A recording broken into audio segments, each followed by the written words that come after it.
Sarah Sui. I am with MultiNet under Eduardo Ortiz at USU IDRPP. I'm glad you guys can make it. So today we're just going to be hearing from Kelly Hess with her presentation. And before we get started on that, I just want to kind of give an introduction to everyone.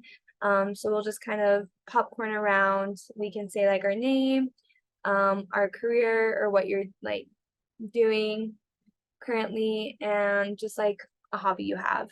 So I'm Sarah Sweet, like I said earlier. Yeah, I already mentioned what I'm doing. But I guess a hobby of mine is I like to read.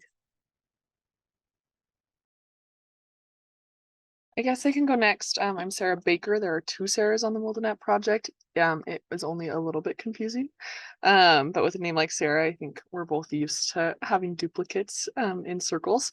But I am the staff assistant for the Research and Training Division here at the IDRPP, and MultiNet falls under that. And I was lucky enough to be written in on this project and have really enjoyed my time over the last year that it's been running, which is crazy. And one of my favorite hobbies is knitting, and I taught myself to knit when I was 10 years old and have just run with it, but can still only knit squares and rectangles, so nothing fancy. Hi, my name is Eduardo Ortiz. I think I know all of you. I work here at the IDRPP. One of my hobbies is traveling, and yeah, trying always to keep learning from different cultures and different people. I think that is a great experience I have.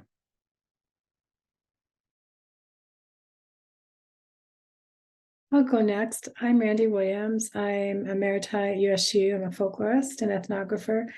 And I would say my hobby right now is probably doing anything with my grandkids and also meeting new people. Last night I had the opportunity to go down. We have a lot of recent arrivals from Afghanistan still coming to Cache Valley. They had a little picnicky thing and here in Cache Valley. That was fun to get to meet some new folks and participate in some yummy food. My name is Rick McFadden. I'm the director for Red Rock Center for Independence. As far as hobbies, I don't do a whole lot anymore other than listen to music and watch sports. That's about it. The football season is coming up, so that's cool. So thank you everyone for introducing themselves. I know Mindy might be coming a little late, so she can always interfere me if she comes in. But I just also wanted to mention before I give the time to Kelly Hess, that Randy and Rick, you guys are the two people that won the Amazon gift cards. So I'll reach out to you two by email tomorrow, at least by tomorrow by noon. So just keep an eye out for that. And again, thank you for being here and joining us. Kelly, you can get started. Okay, awesome. I'm just going to share my screen. I have some slides that I'm going to show if I can figure out how to make it. Slideshow. There we go. Okay. All right. So thank you so much for having me. I'm happy to talk with you guys today, and I'm going to just share some information about the power of person-first language and growing expectations for people with disabilities. And to tell you a little bit about myself, I work at USU's Institute for Disability Research Policy and Practice. And so with that, for the last 6 years, I've had the privilege to work on a project called the Utah School to Work Initiative. It's very focused on creating employment outcomes for students with significant disabilities while they're still in the school system. So it was kind of a community-based transition collaborative.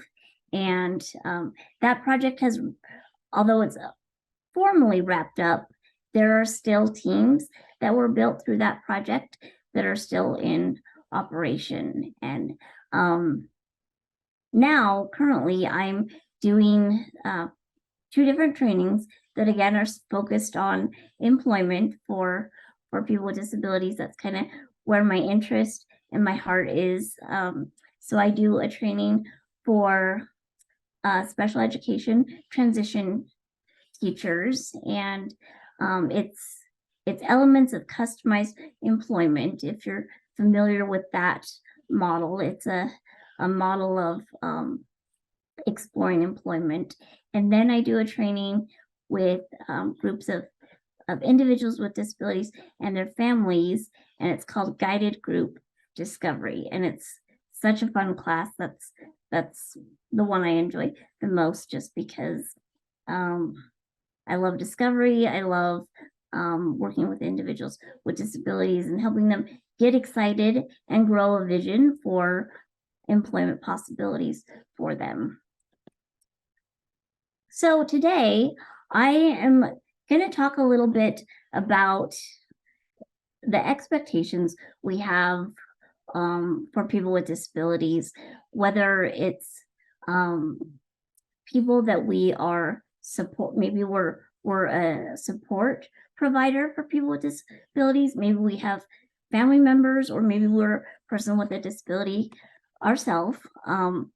But I just kind of want to tell you, I'm going to use myself as an example of just kind of some of the labels that could possibly be applied to me, and just to kind of illustrate the difference of what my life on paper looks like as opposed to what my actual life and the reality of my life looks like. So I've listed out some phrases or labels that could be applied to me. So let's say maybe you got to peek into a medical file on me. You might find some of these terms and phrases. So a person with a significant physical disability that impacts my daily life. You might see the term wheelchair bound. You might see ventilator dependent, or medically fragile, or high risk for health complications. Now, I'm sharing these things because from a medical standpoint, those phrases, they're not technically wrong, but I kind of reject these phrases as descriptors of my life. I do not feel like they are an accurate description of who I am, what my abilities are, and what my life actually looks like. I do use a wheelchair, electric wheelchair, for my daily mobility, but I am not wheelchair bound. That is an older phrase that is should no longer be in use. In fact, right now I'm not even sitting in my wheelchair. I'm sitting in like a swivel desk chair in my home office, and my wheelchair is next to me, but I never feel like I am bound to my wheelchair, even though it's a key tool in my life for my mobility and my independence. I am often not in my wheelchair. I am out of my wheelchair a lot. Just this last week, I was in Lake Tahoe with a sister, and we were out on the water in a paddleboard, on a paddleboard. So I definitely don't feel like I am bound to my wheelchair. I do use a ventilator to assist my respiratory system, but I don't consider myself to be ventilator dependent. I can spend some time, like when I go out on a paddleboard, off of my ventilator, but it is a tool that helps me be healthy and well, and an important part of my life, but not my whole. It's not a key piece of my identity. Some might consider me medically fragile. I do not consider myself to be medically fragile. High risk for health complications. I mean, I think that I am in good health as far as what my baseline is, and many people might look at me, and if they don't know me, if they don't get to spend time with me or talk to me or learn about my life, they might assume that I am high risk for health complications, as well as all of those other labels. So I want to tell you a little bit about the reality of my life. But since we're not in person, I'm showing some pictures of what I look like. So I do use a power chair for my mobility. And this second picture, that's actually an older model. I'm a newer model of ventilator, but it's basically the same thing. Usually I don't have little plants decorating the back of my wheelchair and ventilator, but that was probably a photo for Instagram. I am very independent. A lot of people kind of, when they first see me, they might assume that I do not drive, but I drive all over the place. This is just kind of some pictures that show how I load my wheelchair into the back of my car. I'm married. This is my husband, Nick. He actually also uses a wheelchair for his mobility, but together we have a very, very independent life. We both work full-time jobs that we love. We do a lot to support other family members outside of our home, and sometimes even in our home.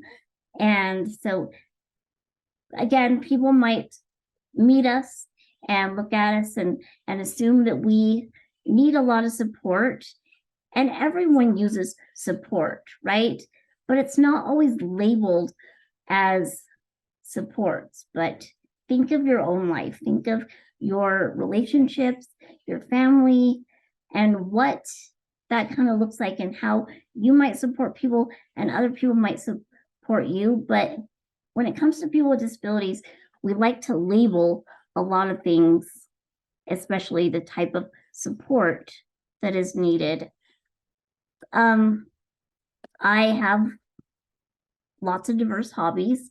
Me and my dad are beekeepers, and we keep a couple of beehives up at my parents' home. And I love to garden. This is the second picture, is another photo of me not being in my wheelchair. This is a rock wall in the backyard, and that's me doing some spring weeding. And I just, I'm pretty good at climbing. You would never guess it if you first met me, but I just climb up there and usually take my ventilator with me.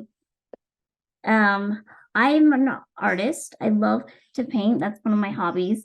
It just, I love it. It's kind of therapeutic for me. It kind of helps me de-stress and let go of whatever thing, work or whatever I'm kind of thinking about. And it's just something that I've enjoyed for a lot of years. So that, I just wanted to share a little bit about myself. Again, talking about what my life might look like on paper versus what my life actually looks like. And I think it's so important for people to let go of assumptions that we make about disability. And we all make assumptions. It's pretty natural, but the challenge is oftentimes the assumptions that we make, they're not correct. And the danger there is that the assumptions that we make about people often sculpt the expectations that we have for them. And the expectations we hold for a person influences how we interact with them and what we are willing, especially from like a provider or a support standpoint. Expectations could influence, what we're willing to let a person with a disability experience, and that should never be the role of a support person to decide what a person with a disability is or is not capable of. The way we speak or write about a person really sets a tone for either low or high expectations. I just threw this in here because I really like this quote. It just says, high achievement always takes place in the framework of high expectations. And I think that that's true. If we don't have expectations for what a person is capable of or what their life might look like in time, then a person's life is always going to look the same. And that includes even the expectations we have for ourselves. So just some reminders, as professionals, it's not our role to assume what a person is capable of based on the labels that they've been given. Now, again, oftentimes, like a person with a disability, they're kind of, the medical world has a lot of influence in a person with a disability's life, and coming from a medical model standpoint, there are lots of labels and descriptions and diagnoses that might be given to a person. But instead of holding on to those diagnoses or labels, we need to look at each person individually. We need to spend time with them to learn about their abilities and learn what supports are needed for them to be at their best and be their most successful. A diagnosis is only a medical descriptor, and it tells us very little about how that diagnosis impacts the individual and who that person actually is. So this is a paragraph, and I'm just going to read it because I think it's important to kind of recognize the difference writing can make around people with disabilities. So Michelle has schizophrenia. People typically are diagnosed with schizophrenia in their mid-late 20s, though the onset of symptoms may have started much earlier for some. Schizophrenia is characterized by disordered thoughts and visual or auditory hallucinations. Psychotropic medication can help to alleviate or manage symptoms, but currently there is no acceptable cure for schizophrenia. Michelle is interested in doing clerical work in an office setting. How is this information helpful to you who might be supporting Michelle or to a potential employer?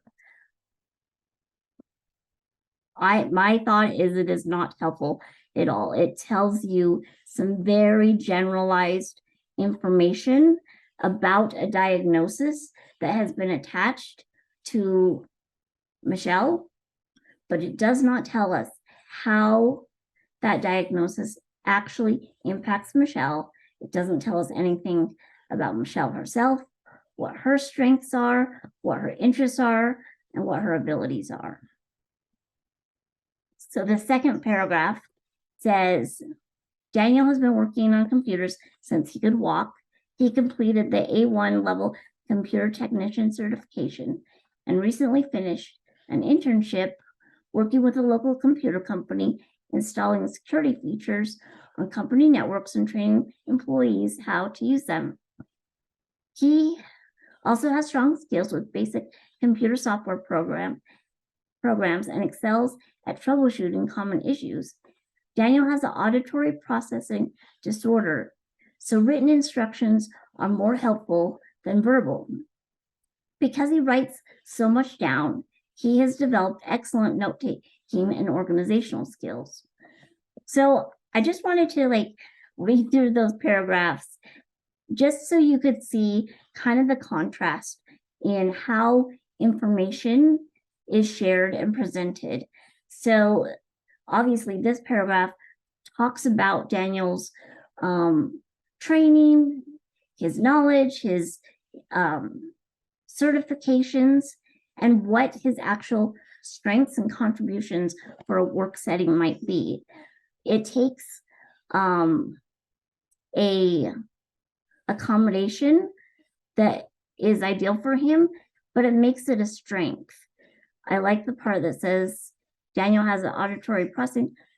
It says what he needs. So written instructions are more helpful, but I like how it makes it a strength and says because he writes down so much, he has developed excellent note-taking and organizational skills.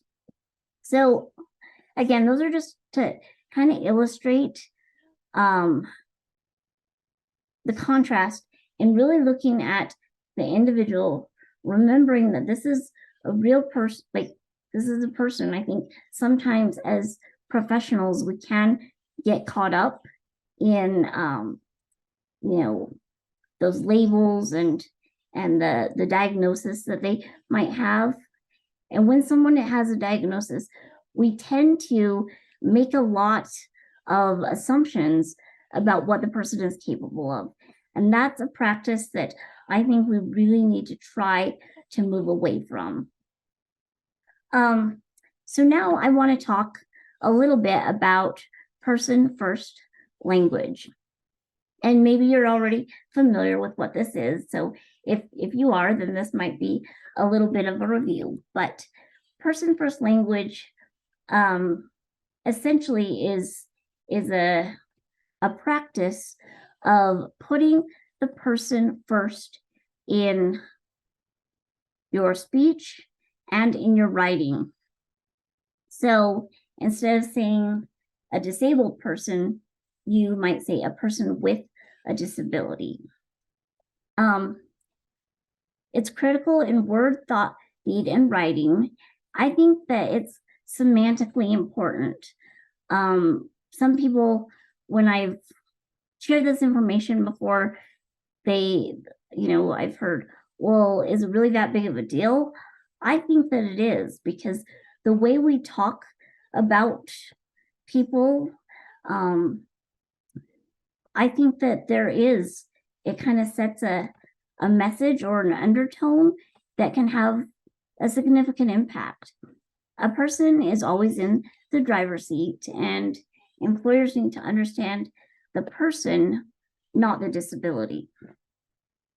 Employers is there because I do a lot around employment, but that could be anyone, the educator, the support provider, the family member needs to understand the person, not the disability. A person is a person is a person. There is no us, there is no them. We are all just people. And I do think that this is a habit that is hard to move away from. I'm a person that identifies as a disability, but I'm also a professional that supports people and does trainings for people with disabilities.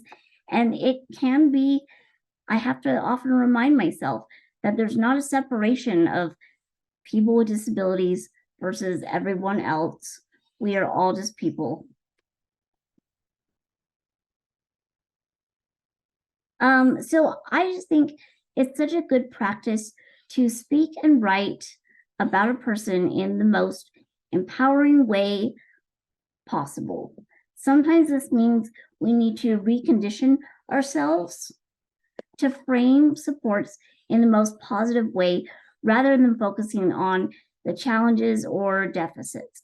Now, this is not to say that we just avoid any challenges that may exist. We don't ignore them or avoid them. We can talk about them, but we need to frame them in the most empowering and supportive way possible. An example is Sam is at his best when these supports are in place. Sarah can be successful when she has reoccurring order of work tasks. So instead of saying, Sarah can't remember what tasks she needs to do. You talk about what will help Sarah be successful to remember the order of reoccurring tasks. I think that there's definitely power in the words that we use. The way we speak or write about someone influences the image and attitudes we form about them, and this can leave either a positive or a negative impression for others. It sets a tone of expectations about people, even our own or others, and these influences affect our actions.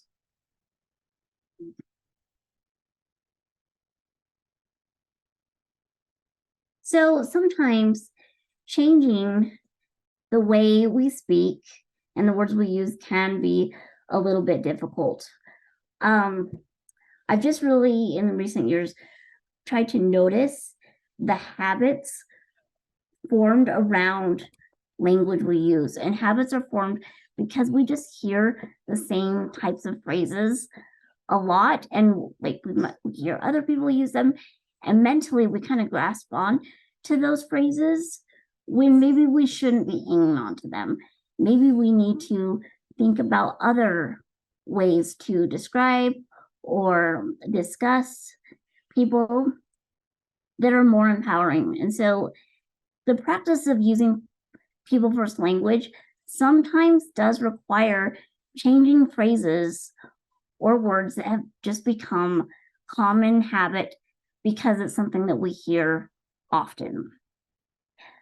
Person first language requires restructuring sentences, and it always puts the person and even their individual name, if you know their name, before the disability descriptor. So I'm not going to go through every single one of these, but I did want to share some examples of person first language. So on one column, it says it has some phrases that are more appropriate, and then on instead of, and then it uses some older terminology. So I don't think that this is new information for many of you, but in the different opportunities I've had to share this information, I have found that it's still helpful to kind of review some of these terms again, mostly because, especially when you step outside of the community of people with disabilities and professionals supporting people with disabilities, you're probably still going to hear some of these older phrases. So I think that it's, person first language, it's a practice. It doesn't mean we're perfect. I myself am not perfect. I don't say things. A lot of times my head will go a lot, or my mouth will go a lot faster than my mind. And so I'll just speak before I've really thought through things. But the whole point of this is to just remind yourself to make that effort and to make it a practice, and always try to be improving. We don't have to be perfect. We just need to work towards better. And this is these are some more examples that I just wanted to share. So Mandy can complete simple math and reading. That's something it's not the best way to describe it. We don't need to even share that it's simple math and reading. We can say Mandy matches letters and numbers and identifies discrepancies.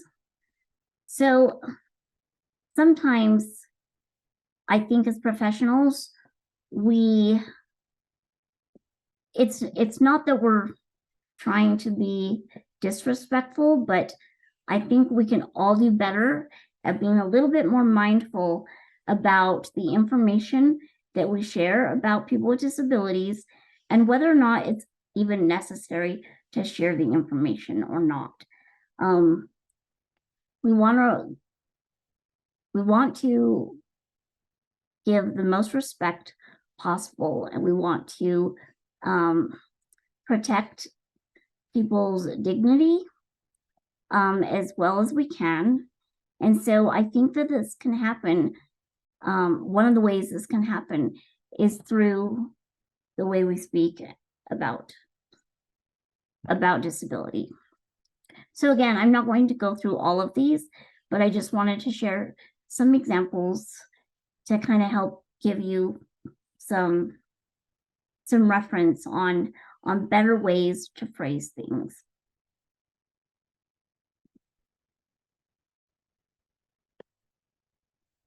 So other terms to consider, and this is a tough one because we use it a lot, and I've had the opportunity to work a lot in schools and education. We use the term low and high functioning to describe people and their strengths and their abilities, and it's a very convenient way to categorize people. And even though it is convenient, I think it's something we need to try to move away from, because if you describe someone as low functioning, that automatically starts developing a low expectation, and that's what we want to move away from. So even high functioning is going to give us an idea that might not be accurate. So these terms can be used to describe something about a person, but should not be used to describe a person themselves. Does that make sense? Okay. So using the term high or low functioning in reference to an individual is placing a label on them and it categorizes them. And this is something we need to move away from and avoid. One other thing, and again, just so you guys know, like, some of this is just, you know, my ideas and my preferences as a person with a disability. But when referring to someone who does not have a disability, do not refer to them as normal.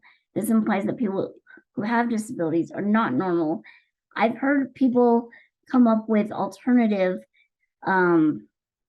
terminology to avoid the word disability, like differently abled or specially abled, or I can't think of very many, but there's several of them out there.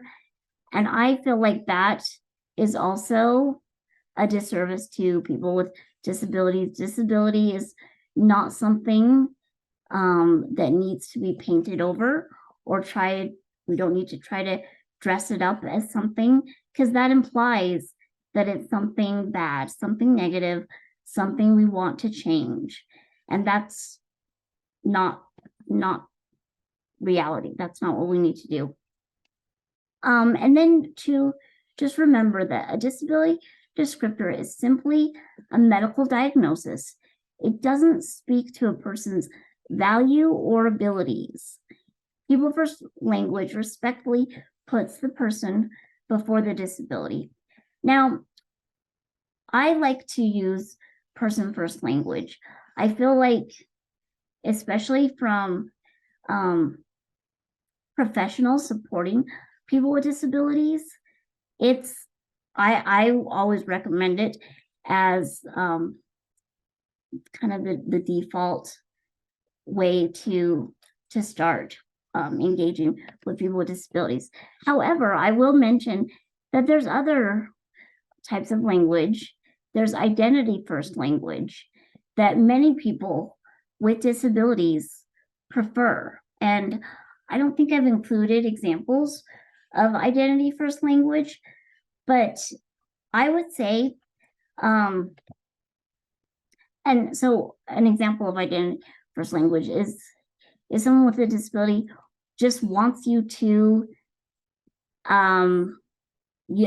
use their diagnosis, use the label that is common to describe their disability. That's what is comfortable for them. I always suggest to other professionals working with people with disabilities to start with person first language. And then as you get to know the individual, you can ask them what they prefer and what they're comfortable with. I did share a couple ideas for helping families build expectations and gain a vision. And again, this is talking about employment, but you could apply it to whatever your area of exploration is, whether it's helping the family to navigate the community or explore education. So even though it says employment, it could be used for anything. So having support from families is key to the success of whatever outcome you're helping an individual to achieve. Buy-in and support from the family can make a significant impact on the success of the student. And so I apologize, the term student and transition in there, but just think of like individual with disability in whatever capacity you're supporting them. I think sometimes families struggle because again, maybe their whole life they've been approached from the medical model. They've been inundated with medical terms, diagnoses, phrases similar to what I shared with you at the very beginning that are labels of their disability or medical descriptors. And then as a family tries to navigate services within their community and state, oftentimes those services really are the people that receive those services are prioritized by the greatest need. So families are kind of conditioned and trained to focus on the biggest challenges, the biggest deficits, because that's how they are deemed eligible for the services that they're in need of. So they are used to focusing on the difficult pieces of disability. And so they don't always have a vision or an expectation for what their loved one with a disability might be capable of. So I feel like as professionals, we really have an opportunity to help them grow that vision and to be vocal about the skills and abilities that you are able to observe with the individual you're supporting, and share that with families. Families need that, and I think that can be a way to kind of elevate the expectation that the family has for their loved one. And then I just wanted to share some ideas for engaging with families. So clarifying expectation and the goal of preparing their loved one for success in whether it's competitive employment or opportunities in the community or opportunities within education. Conveying to families that you understand the individual's unique talents, skills, and supports that they need to be at their best, and make decisions based on the mutually agreed upon, including the individual's vision for what they want in the future, and providing information and support to families so that they can be a true partner and have a role in their loved one's progress and process. I think sometimes, again, as professionals, we get kind of fixed in what it is the work that we're doing, and we don't always do as good as we can to include families in the process. But I've learned that the more I can share and communicate with families and share what I'm able to observe as far as abilities and strengths, the better it is all the way around.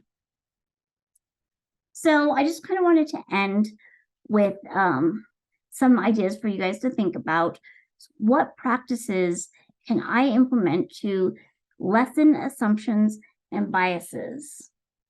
And then what efforts can I make to use person-first language and language that most empowers the individuals that you might be supporting? I think that's the last.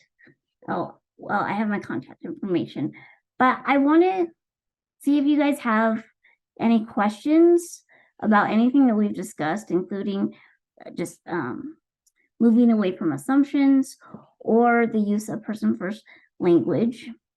What are your, if you don't have questions, what are your thoughts and ideas about it?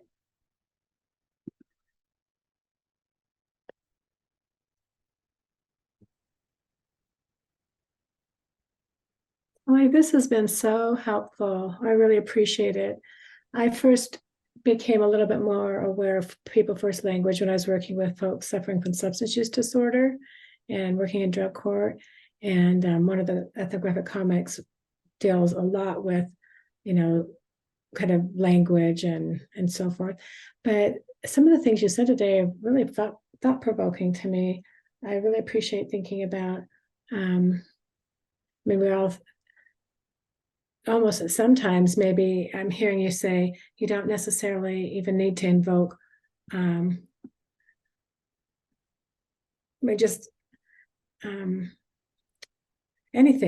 Just like it doesn't need to be a descriptor at all. If it becomes apparently needed for whatever reason. And I think about like when we all write articles, like you're writing an article about a thing and a situation where a person is has one of the descriptions you talked about, but in our everyday language, it is so embedded in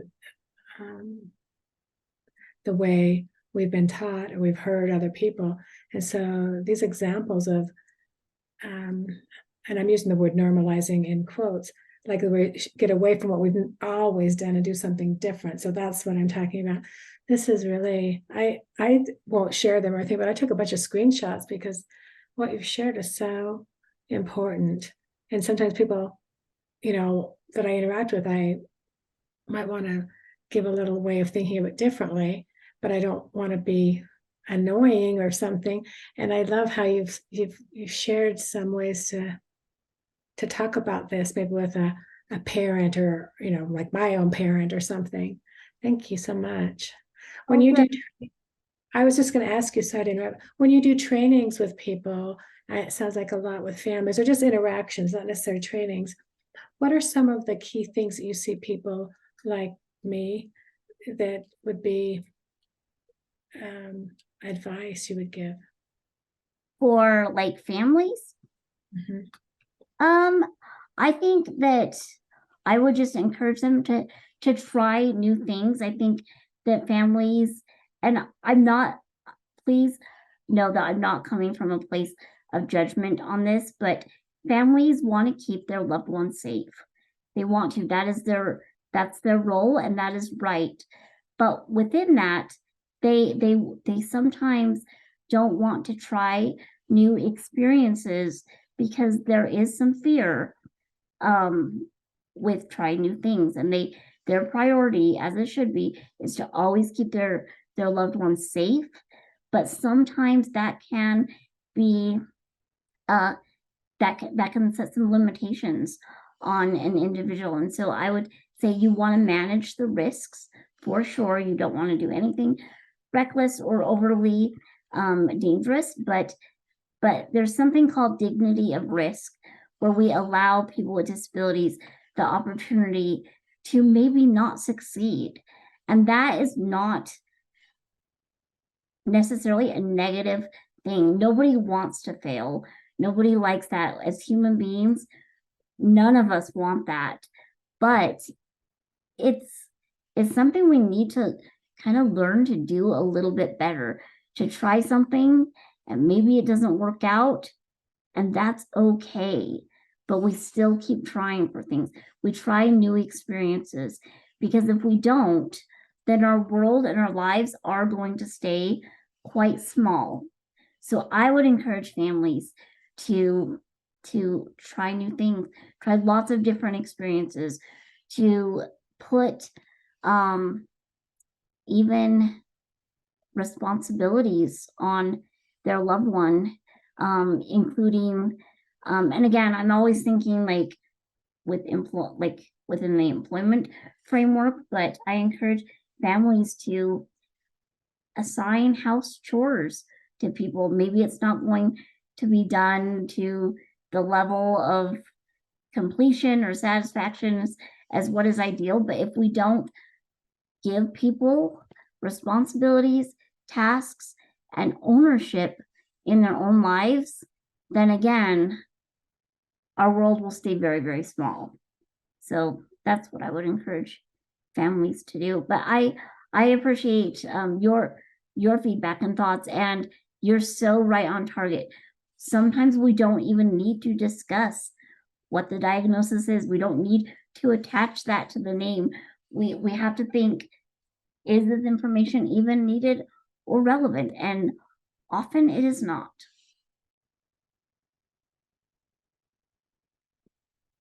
I couldn't help but think when you were talking about some of the descriptors that you were sharing that could be given about you. And I thought, like, I don't walk around to say to people, hi, I'm Randy, I'm car dependent, which I am. I'm very car dependent, but I've never said that to somebody. Right. Well, and we all use supports. Like, I would fail at work if I didn't have like calendar notifications and reminders, or even like a supportive team. Like, I would not do well, but I don't have to always label that as a support. But when it comes to people with disabilities, we often have to label all the supports as like official supports. So yeah, I think it's all a process, right? We're always just trying to move forward a little bit further, and we don't have to be perfect, but we just have to reach for better.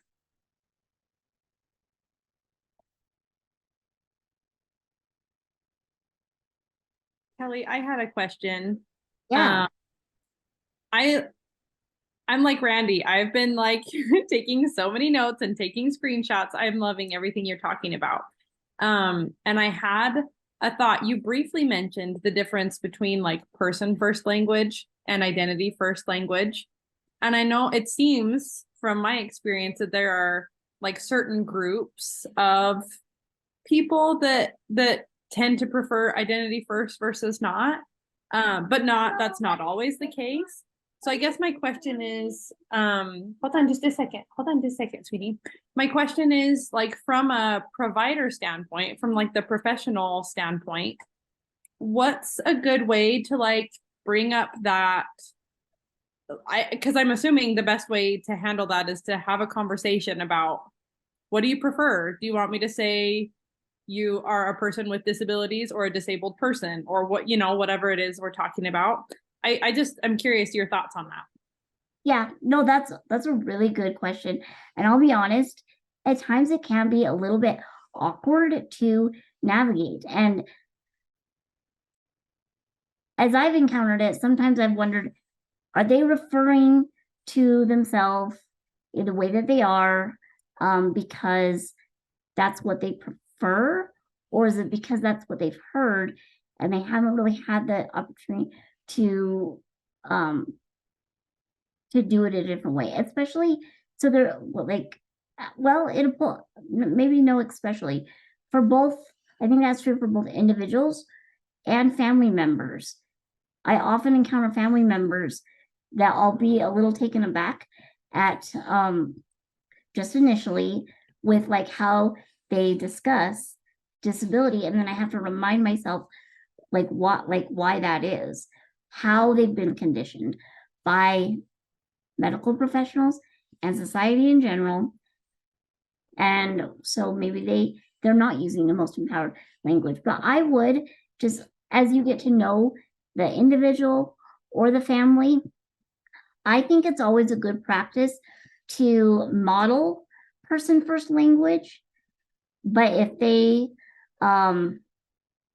but I think you can ask them. I like modeling it because, like I said, maybe they've just never really had anyone, any professional kind of use that approach. And so it's not something they even think about or are aware of. But I think when you get to know someone, you can ask them, because identity first language it's kind of a trend. I don't know, maybe not a trend. Maybe that's not appropriate for me to call it a trend. But I think it's becoming more popular, I would say, in like that it's intentional. Like it's not just that people are using identity first because they don't know a difference. It's because it's what they actually prefer. So I think having a conversation, even if it is a little awkward, I think that's appropriate. And you just say, after you know them a little while, you've had a chance to spend some time with them, say, hey, I was thinking about this and I just wanted to check in with you. What do you prefer? Like, would you prefer that I describe or you use a disability descriptor in reference to you or not?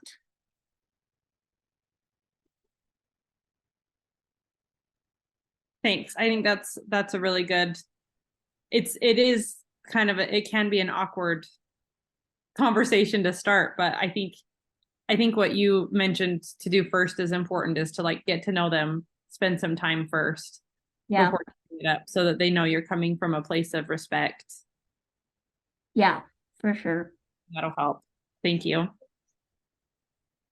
Kelly, thank you very much for this presentation. As you were going through it, so many reflection came and so many ideas came to my mind to expand this conversation, to expand this discussion, especially when you approach in a beautiful way that explain how language, that it is a social construction, and language that can be written or spoken impact and create those assumptions that are going to limit potential expectations.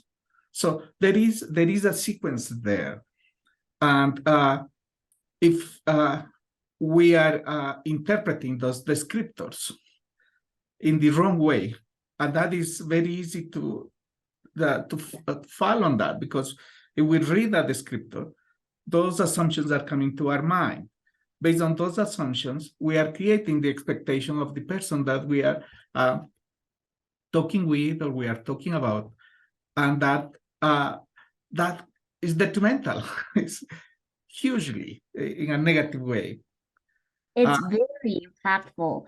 The more I've looked at this, explored it, talked about it, and observed it, even within my own professional little circle, it is, the language we use has such a dramatic impact. And I think we don't think about that.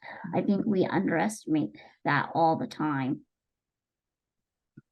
So my question, I was trying to put it in context, and that is the cultural part that sometimes bring me, is my question is, what empowers you to change that when you read something that is wrong, or when you listen something that is wrong?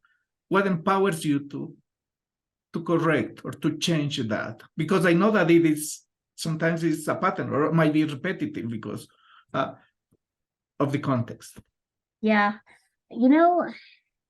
that's a good question.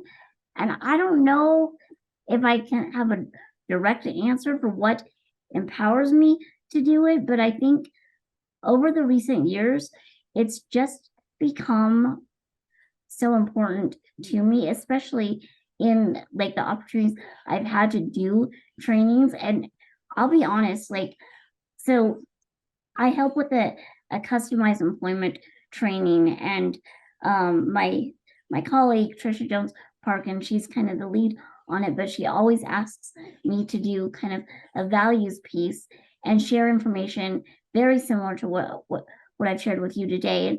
And as a class, like as a cohort, we all agree that we're going to call each other out and help each other in a kind and respectful way, but we're going to help each other be better and even break some of those old habits of language. And we say that at the very beginning of the training, but the training takes place over several months, and there's been several occasions where trainees will kind of revert back to some of that older language, and it can be very uncomfortable to to remind somebody about switching that language. And at first I struggled to do it. I didn't want to because I didn't want to cause embarrassment or discomfort, and I know that people are coming from a good place. It's just habits, right? It's just we just have these solid habits in place. But I realized that if we don't move into that discomfort, then nothing will change. And I am motivated to make changes. I've tried to read more about disability history, especially the independent living movement. And as I've read about people from the 60s and 70s that were brave and did hard things, it's kind of given me some gumption to, in my own small little corner of the world, to make some bolder moves and not just be as quiet as I have been in the past, but just finding that way to say, hey, I think that this might be a better way.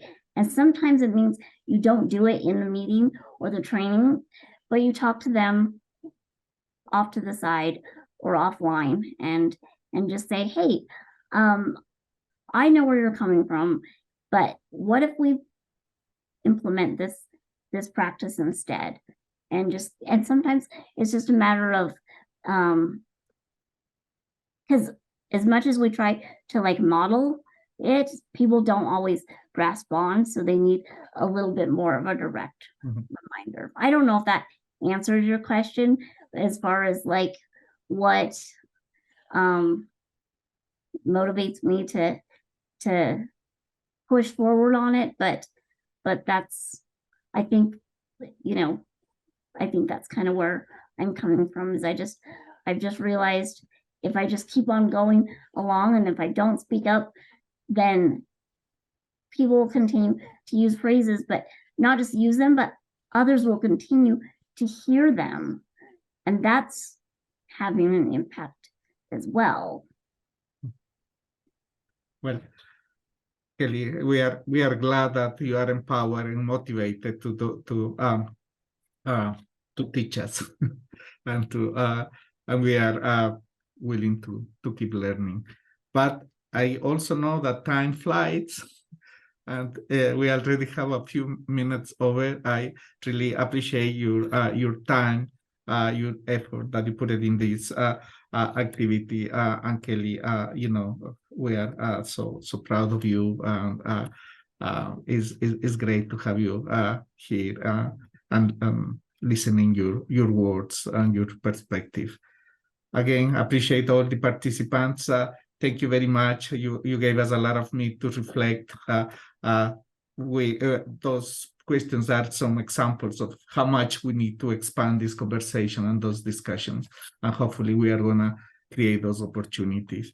Unless there is a final word from anybody else, I really wanna end up saying thank you, Kelly. Thank you all so much. Thanks for being here and spending your time listening.